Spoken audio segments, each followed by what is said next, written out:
Em geral, quando pensamos em estratégia, pensamos em planos, em acúmulo de pequenas vantagens, em fatores posicionais, em avaliação de possíveis finais, comparação de peças menores, mas o ataque ao rei também é um plano estratégico.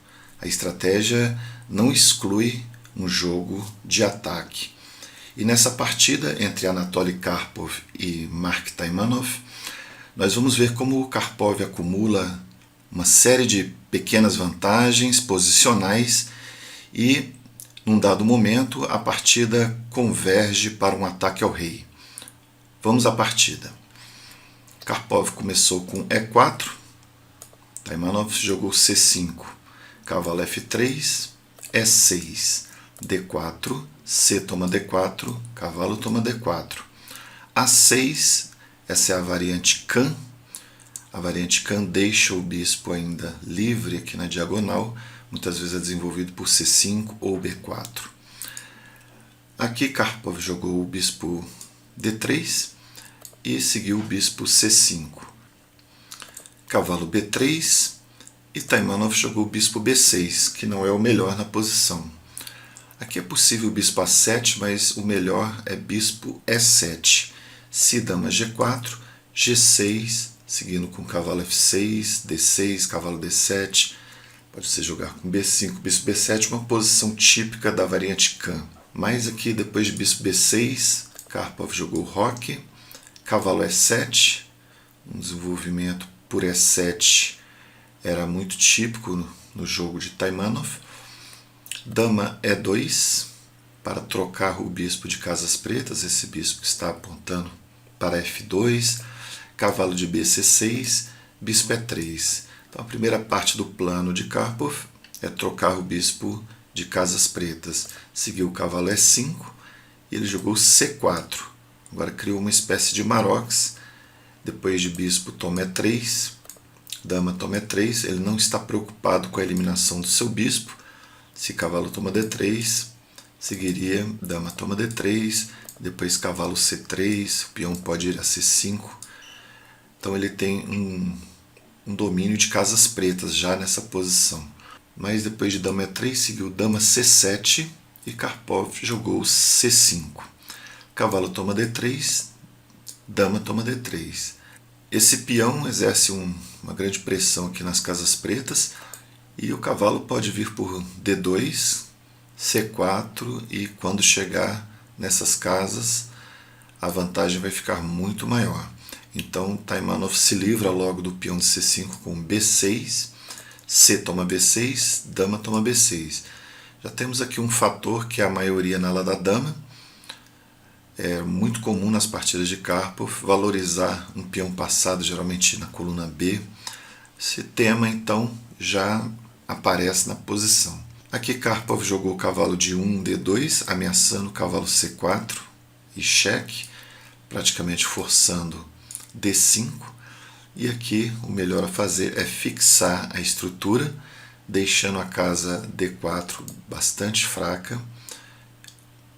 Quando se diz uma casa fraca, é fraca para o adversário e forte para as brancas. Então essa é uma casa forte para as brancas e é uma casa que as pretas não têm nenhum controle, apenas a dama atacando, mas as brancas vão dominar essa casa.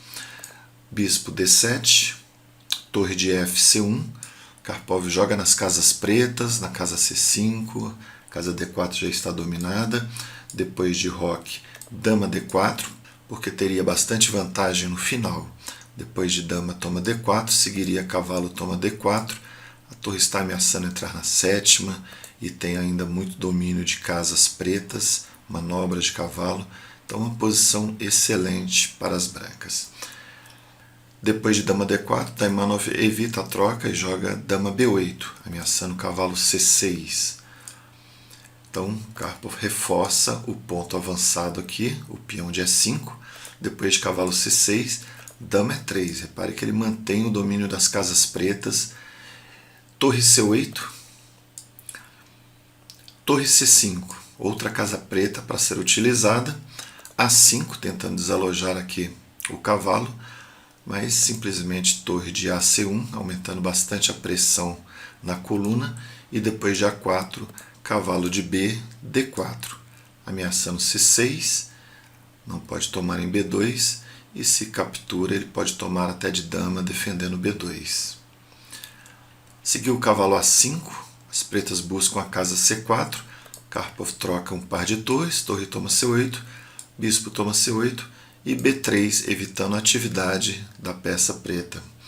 Bispo D7, e aqui depois de conseguir vantagem posicional no centro e já um peão passado que pode se tornar perigoso futuramente, tem aqui o domínio da coluna, domínio de casas pretas, mas Karpov percebe que pode transferir o seu jogo para a ala do rei. A ala do rei está um tanto desguarnecida, o peão de E5 exerce muita pressão também, e ele segue com um ataque à baioneta, primeiro avançando H4, esse peão pode seguir avançando e até ir em H6, debilitando mais ainda as casas pretas na ala do rei. Seguiu H6, Karpov continua com plano de ataque. G4, dama B7, as peças pretas estão todas na ala da dama. Karpov, antes de jogar G5, porque poderia permitir H5, atrasando bastante o ataque, ele fixa esse ponto, o peão de H6, e agora a ruptura em G5 é bem mais forte. Cavalo C6, e aqui ele segue com G5. Cavalo toma D4, uma troca que não afeta muito, apenas troca um cavalo por outro. Cavalo toma D4, ocupando a casa forte em D4. H toma G5, dama toma G5, agora ameaça H6. Rei H7 e torre C3, transferindo a torre para a ala do rei rapidamente. Da vantagem posicional, Karpov levou seu jogo para um ataque ao rei fortíssimo. Dama B4, ataca a torre e cavalo, mas torre G3 ameaça mate. Torre G8 defende, cavalo F3. Do ponto forte, em D4, o cavalo poderia ter alguma atuação na ala da dama, mas também vem rapidamente para a ala do rei. Depois de cavalo F3, está sacrificando aqui um peão, A toma B3, A toma B3, dama toma B3. Agora vem um lance fantástico de Karpov para continuar o ataque. Ele precisa liberar a casa G5 para o cavalo e também evitar algum cheque em B1, por exemplo, e a dama voltando para F5, tentando ajudar na defesa. Então Karpov joga o brilhante dama C1, é um profilático, evita cheque e ameaça cavalo G5, ganhando a dama. A dama sai para A2 e segue cavalo G5, rei H8, cavalo toma F7, rei H7, dama G5. Agora ameaça mate, e depois de dama B1, Karpov joga o preciso rei H2, não permitindo dama E4 cheque.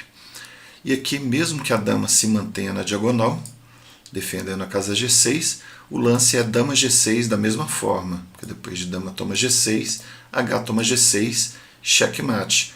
Um belo quadro de mate, poderia terminar assim, mas Taimanov abandonou com rei H2. Então esse foi um modelo de estratégia de Anatoly Karpov.